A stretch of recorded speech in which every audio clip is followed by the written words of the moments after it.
I am a virus. Chapter 3, The Virus in Chinese Culture. 1. Traditional Chinese Medicine and National Studies. Today marks the 27th day of the lockdown in Wuhan. Over the past 3 weeks, many friends from other cities have offered to send me traditional Chinese medicine TCM, but I've politely declined. In fact, at present, only epidemic prevention supplies such as masks, goggles, and protective clothing can be sent to Wuhan, and other items are restricted. My friends, of course, have good intentions, but the fact that so many young people have turned to TCM in the face of the pandemic shows the deep-rooted support that Chinese medicine has among the people. Recently, numerous reports on the internet have claimed that combining Chinese and Western medicine produces better results for treating COVID-19. With such public opinion and the inherent grassroots foundation of TCM, it seems that Chinese medicine, as a treasure of Chinese culture, will continue to thrive in China. In my view, the widespread admiration for Chinese medicine, both from the government and the public, reflects how far Chinese society is from embracing a scientific mindset.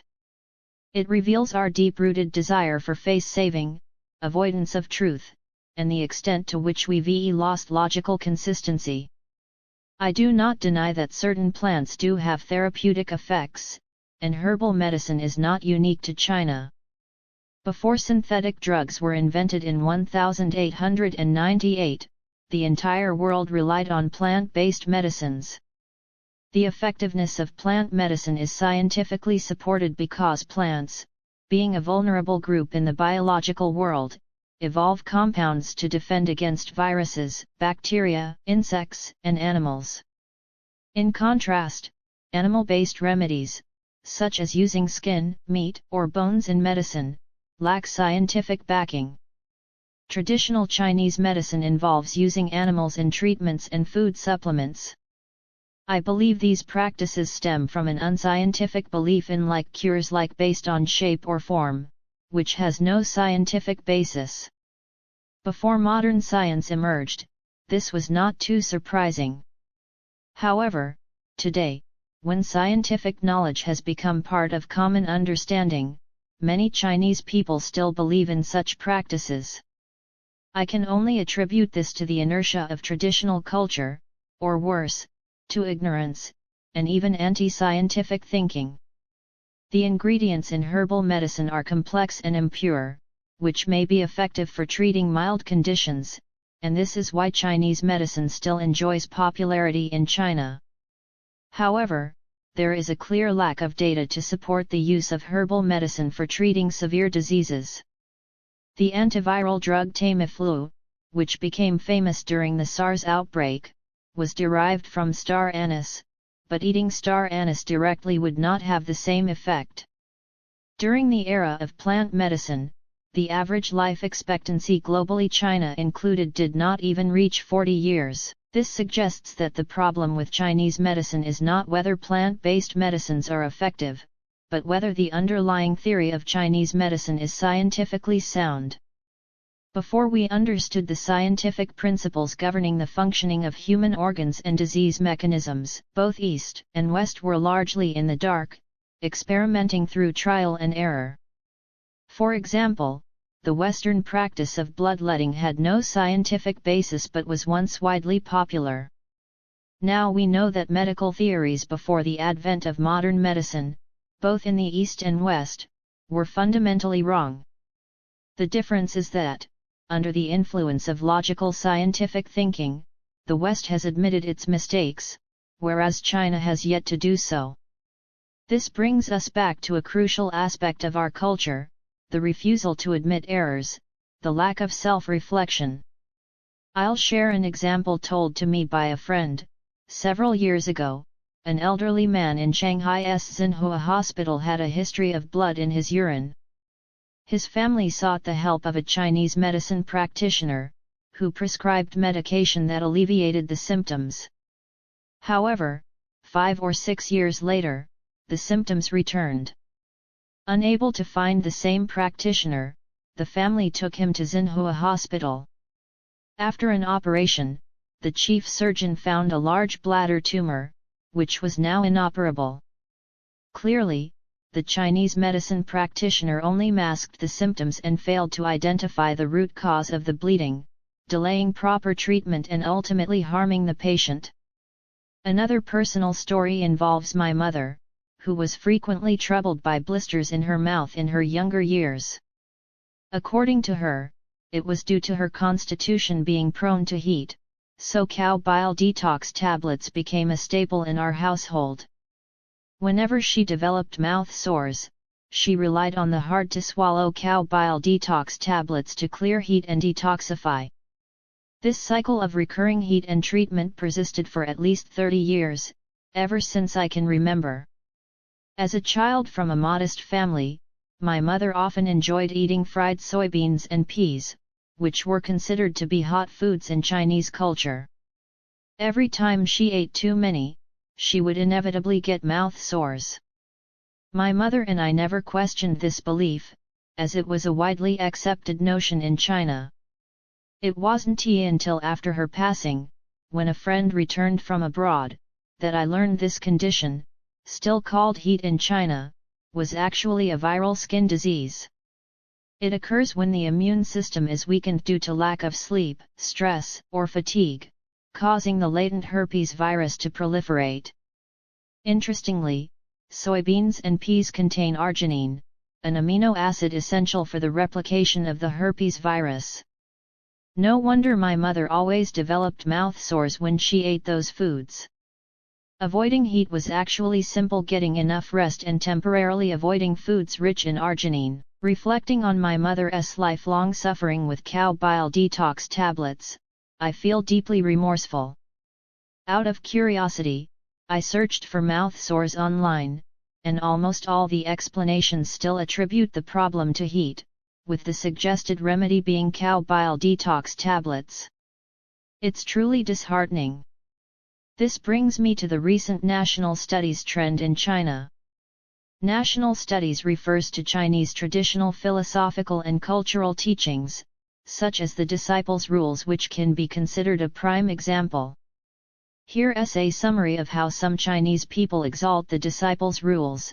Over recent years, more and more people have started learning and practicing the disciples' rules, producing numerous examples of people who have achieved happiness in life, harmony in family, success in business, and higher moral standards in schools, tax bureaus, prisons, and law enforcement agencies. The Disciples' Rules is considered the best guide to becoming a good person, a key to purifying society, and is aligned with the current goal of building a harmonious society. In short, studying the Disciples' Rules is seen as the foundation of good character, harmonious families, thriving enterprises, social harmony, and even world peace. This sounds more like a deceptive recruitment pamphlet, misleading people, and tirelessly perpetuating fallacies. It's obvious that national studies Qiuxiu in China today is not just an ideology, but a profitable business. It aligns with government agendas and is rooted in China's cultural heritage, thus meeting market demand. One of the key characteristics of Chinese culture is its lack of a scientific mindset. Even many well-educated individuals find themselves drawn to mystical thinking. Whenever something is labeled with the word national guo, people tend to believe it must be good. A culture that lacks scientific spirit has long hindered China's progress, both in the past and still today. Why did China begin its reform 40 years ago? It was because of economic collapse and destitution. Why didn't national studies rise to the occasion at that time to help? Now that the country has managed to fill its stomachs, the ruling class perceives that further economic freedom might threaten their authority, and so they've begun promoting national studies. The public's support for this movement stems largely from the fact that they don't truly care whether national studies are worth learning. What matters is that it's something rooted in Chinese tradition, something that people will naturally accept, following their cultural inertia. I believe that even the most fervent supporters of national studies would not deny that China's so-called economic miracle has little to do with Confucianism, Buddhism, Daoism, or national studies. 40 to 50 years ago, under Mao Zedong's leadership, the Chinese people participated in efforts to destroy these ideologies. So, why, after the country has managed to feed itself, are the Chinese eager to revive these old traditions? I once questioned a proponent of national studies, asking if these teachings could truly help society.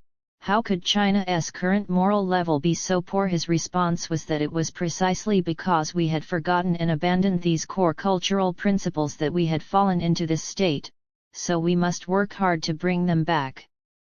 To me, this logic is flawed.